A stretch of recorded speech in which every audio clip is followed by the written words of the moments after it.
الشيطان الرجيم بسم الله الرحمن الرحيم رب المشرق والمغرب لا إله إلا هو لا إله إلا هو فاتخذه وكيلا صدق اللہ العظیم۔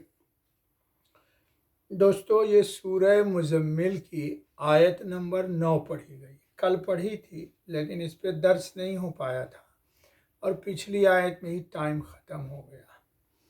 آیت کا ترجمہ ہے رب المشرق والمغرب، مالک مشرق اور مغرب کا، یعنی رب مشرق اور مغرب کا، لا الہ الا ہوا، اس کے سوا کسی کی بندگی نہیں، فاتخذہ وکیلا، سو پکڑ لے اس کو کام بنانے والا۔ واہ رے شیخ الہند، واہ رے شیخ الہند، واہ۔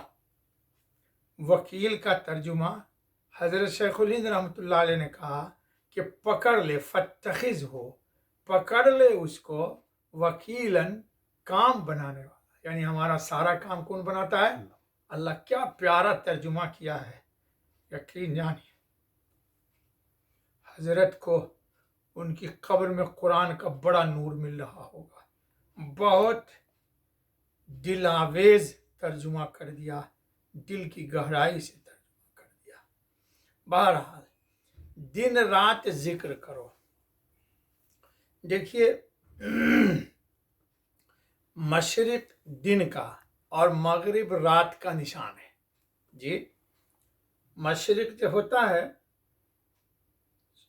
سورج طلوع ہوا تو دن آ گیا، اور مغرب سورج غروب ہو گیا تو رات آنے والی ہے۔ جی، گویا اشارہ کر دیا کہ دن اور رات دونوں کو اسی مالک مشرق و مغرب کی یاد اور رضا جوئی میں لگانا چاہیے۔ واہ علامہ عثمانی جی، استاد بھی با کمال اور علامہ عثمانی بھی با کمال، بہت با کمال ہے علامہ عثمانی۔ ان کی تحریر لگتا ہے سونے سے لکھنی چاہیے۔ 2 سطر میں قرآن کی تفسیر اتنا اچھا لکھ دیتے کہ میرا ذاتی تجربہ یہ ہے کہ 20 صفحہ پڑھیے اور ان کی 2 سطر پڑھیے۔ اس لیے میں اپنے دوستوں کو مشورہ دیتا ہوں کہ ہمیشہ پوری زندگی ترجمہ شیخ الہند کا اور تفسیر علامہ عثمانی کی بس مطالعہ میں رکھیں۔ چلیے، امام یعقوب کرخی نقشبندی سلسلے کے بڑے پائے کے اونچے بزرگ ہیں۔ جی، انہوں نے بڑی پیاری بات فرمایا کہ شروع صورت سے اس آیت تک مقام سلوک کی طرف اللہ رب العزت نے اشارہ کیا ہے، یعنی اپنے باطن کو سنوارو۔ کیا پیاری بات کہی، سنیے۔ نمبر 1، یعنی رات میں اللہ تعالیٰ کی عبادت کے لیے خلوت۔ کیا نتیجہ نکالا اللہ والے لوگ۔ اسی لیے علامہ انور صاحب کشمیری رحمۃ اللہ علیہ فرماتے ہیں کہ عرفاء، یعنی علماء میں وہ لوگ جو عارفین ہیں، اللہ کی معرفت حاصل ہے، ان کے کلام کو پڑھیے تو وہ ایک دم گتھی اندر سے نکال کے لاتے ہیں۔ ایک بات کیا کہی، یعنی رات میں اللہ تعالیٰ کی عبادت کے لیے خلوت، ایک بات اس صورت میں یہ ہوئی۔ دوسری چیز، قرآن کریم میں مشغولیت ہے نا، کہ وَرَتِّلِ الْقُرْآنَ ترتیلا۔ دوسری بات یہ کہی انہوں نے کہ قرآن کریم میں اشتغال، یعنی قرآن کریم کے ساتھ مشغولیت، اللہ توفیق دے دے۔ نمبر 3، ذکر اللہ پر دوام، وَاذْكُرِ اسْمَ رَبِّكَ، ذکر اللہ پر دوام۔ اے اللہ، ہم سب کو اپنی دائمی اور دوامی حضوری کے ساتھ ذکر کی توفیق عطا فرما۔ ہمارے مشائخ نقشبند اسی کی تعلیم دیتے۔ نمبر 4، ما سوى اللہ سے اعراض اور ترک تعلق، وتبتل الیہ تبتیلا، اس سے انہوں نے آخذ کیا۔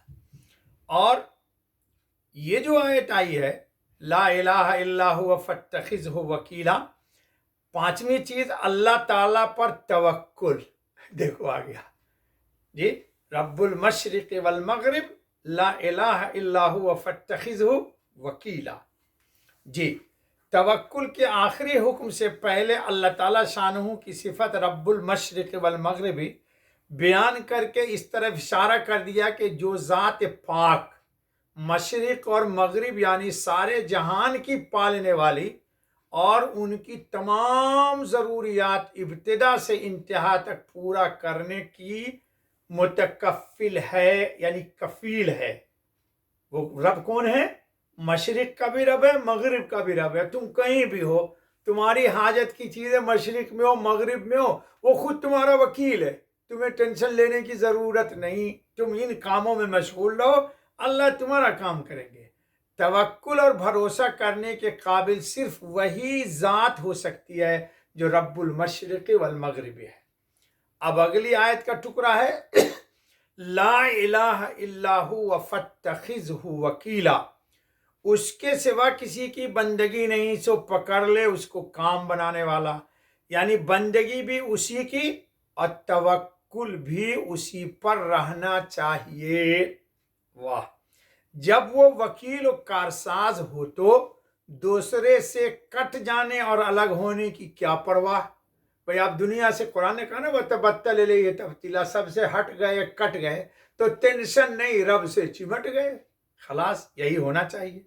जी, एक वहम और उसका इलाज या उसका जवाब। जब अल्लाह सारी मखलूक का रब है और उलूहियत में मुनफरिद है तो उसका तकाजा ये है कि तमाम मामलात उसी के सुपुर्द कर दिए जाएं। तालीम तबत्तुल से दिमाग में एक वहम पैदा हो सकता था कि हर इंसान दूसरे के ताउन का मुहताज है। तमद्दुन के बगैर माशियात और ज़रूरियात हयात की फराहमी का निज़ाम अबतर हो जाएगा। हम कट के रहेंगे तो हमारी ज़रूरत तो पूरी नहीं होगी।